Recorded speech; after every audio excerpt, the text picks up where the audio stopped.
పల్నాడు జిల్లాలో scrub typhus tension కొనసాగుతోంది.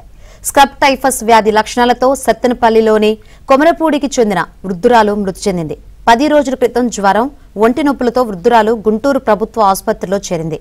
ఆసుపత్రిలో ఆమెకు నిర్వహించిన రక్త పరీక్షల్లో స్క్రబ్ టైఫస్ లక్షణాలు బయటపడ్డాయి. ఆసుపత్రిలో చికిత్స పొందుతూ చనిపోయింది. ఇప్పటి వరకు సత్తెనపల్లి నియోజకవర్గంలో మృతుల సంఖ్య 3కు చేరింది.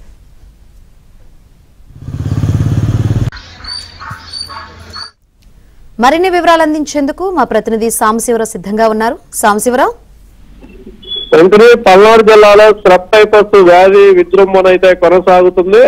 ఇప్పటి వరకు సత్తెనపల్లి నియోజకవర్గంలో ఇద్దరు ఈ వ్యాధి లక్షణాలతో మృతి చెందగా తాజాగా మరొకరు ఈ స్క్రబ్ టైఫస్ వ్యాధి లక్షణాలతో మృతి చెందినట్టు కూడా తెలుస్తుంది.